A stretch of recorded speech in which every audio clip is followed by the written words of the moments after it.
Sai Sat Charitra, Chapter 48, Preliminary. At the commencement of this chapter, someone asked Hemad Pant whether Sai Baba was a guru or Sadguru.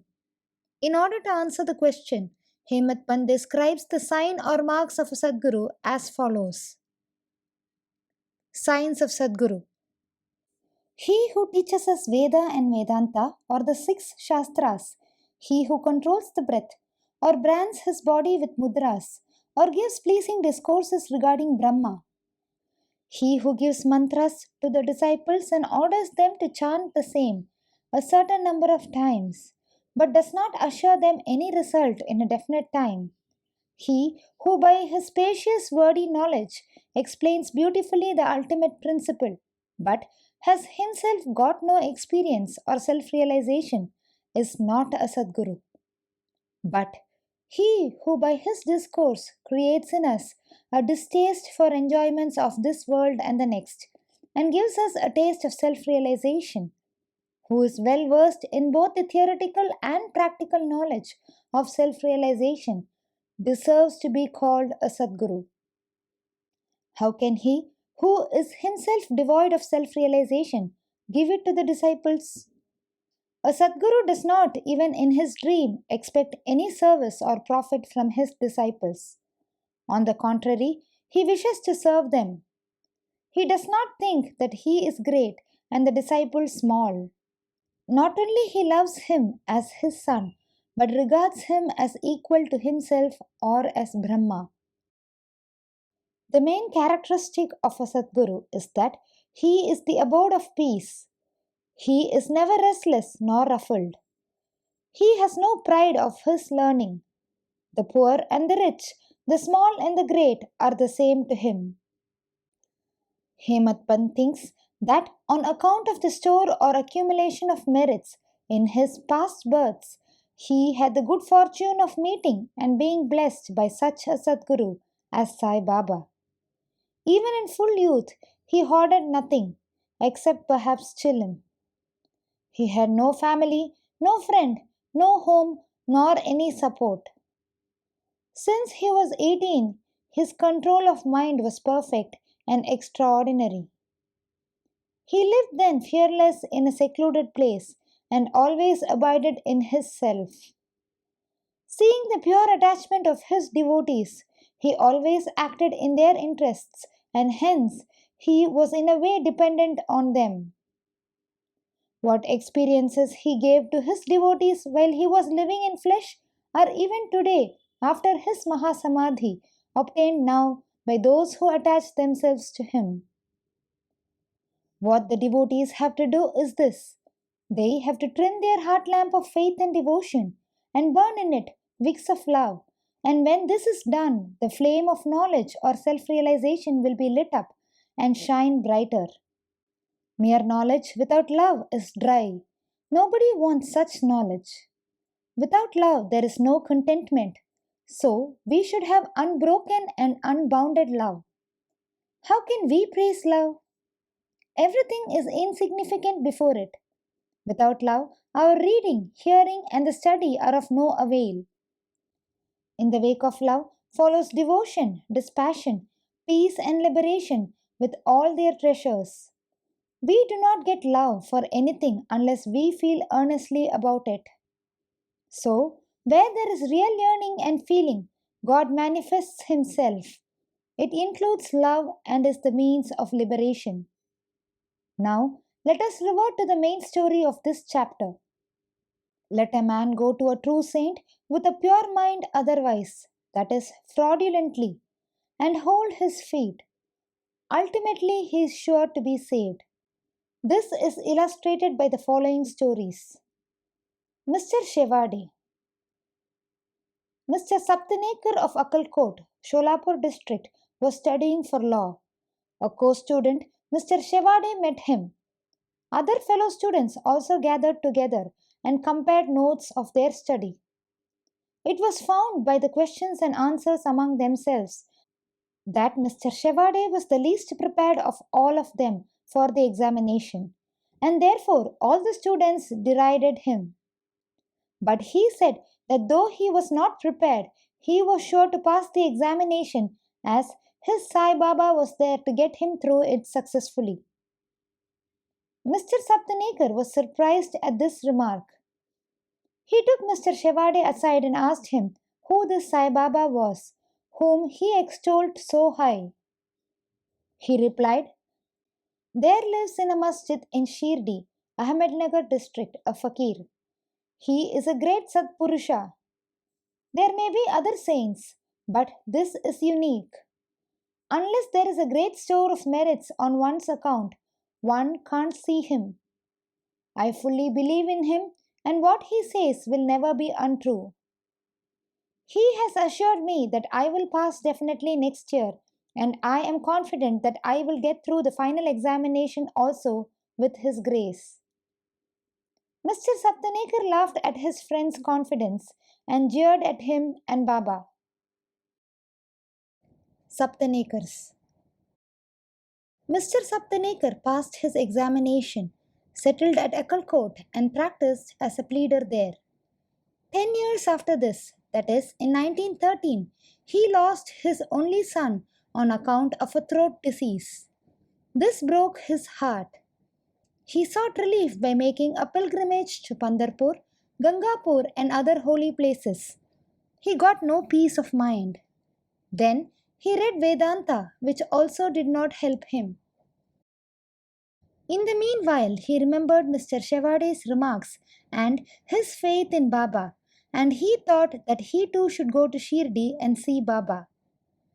He went to Shirdi with his younger brother Pandit Rao and was much pleased to see Baba from a distance. When he went near and prostrated himself and placed a coconut before Baba with pure feeling and devotion, the latter at once cried out, "Get away!" Saptanekar hung down his head, moved back, and sat aside. He wanted to consult somebody who would advise him how to proceed.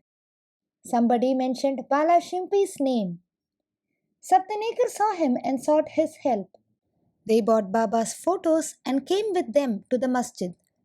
Baba Shimpi took a photo in his hand, gave it to Baba, and asked him whose photo it was.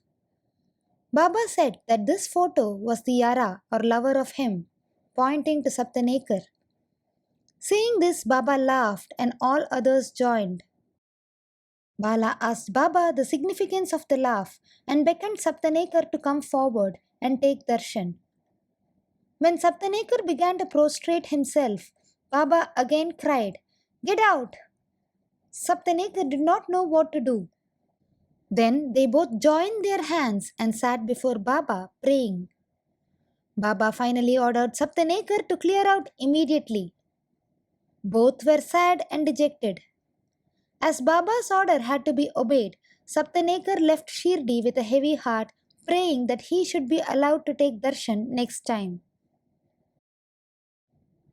Mrs. Saptanekar. 1 year elapsed. Still his mind was not at peace. He went to Gangapur, where he felt more restless. Then he went to Madhegaon for rest and finally decided to go to Kashi. 2 days before starting, his wife got a vision. In her dream, she was going with a pitcher to Lakat Shah's well. There, a fakir with a piece of cloth around his head, who was sitting at the foot of the neem tree, came close to her and said, "My dear lassie, why get exhausted for nothing? I get your pitcher filled with pure water." She was afraid of the fakir and hastened back with the empty pitcher. The fakir followed her. At this, she was awakened and opened her eyes. She told this vision to her husband. They thought that this was an auspicious sign, and they both left for Shirdi. When they reached the masjid, Baba was absent. He had gone to Lendi. They waited till his return. When he returned, she was surprised to see that the fakir she saw in her vision resembled exactly Baba. She reverentially prostrated herself before Baba and sat looking at him. Seeing her humility, Baba was much pleased and began to tell a story in his peculiar characteristic fashion to a third party. He said, My arms, abdomen, and waist are paining for a long time. I took many medicines. The pains did not abate. I got sick of medicines as they gave me no relief. But I am surprised to see now that all the pains have disappeared at once. Though no name was mentioned, it was the story of Mrs. Saptanekar herself. Her pains, as described by Baba, left her soon, and she was happy. Then Mr. Saptanekar went ahead to take darshan. He was again welcomed with the former get out. This time he was more patient and persevering. He said that Baba's displeasure was due to his past deeds and resolved to make amends for the same. He determined to see Baba alone and ask his pardon for the past actions.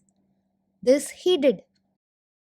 He placed his head on Baba's feet and Baba placed his hand on it, and Saptanekar sat stroking Baba's leg. Then a shepherdess came and sat massaging Baba's waist. In his characteristic way, Baba began to tell the story of a Baniya. He related the various vicissitudes of all his life, including the death of his only son. Saptanekar was surprised to see that the story which Baba related was his own, and he wondered how Baba knew every detail of it. He came to know that he was omniscient and knew the hearts of all. When this thought crossed his mind, Baba, still addressing the shepherdess and pointing to Saptanekar, said, "This fellow blames me and charges me with killing his son. Do I kill people's children? Why does this fellow come to the masjid and cry? Now I will do this. I will again bring that very child back in his wife's womb." With these words, he placed his blessing hand on his head and comforted him, saying, "These feet are old and holy. You are carefree now. Place entire faith in me and you will soon get your object." Saptanekar was much moved with emotion. He bathed Baba's feet with his tears and then returned to his residence. Then he made preparations of worship and Naivedya and came with his wife to the masjid.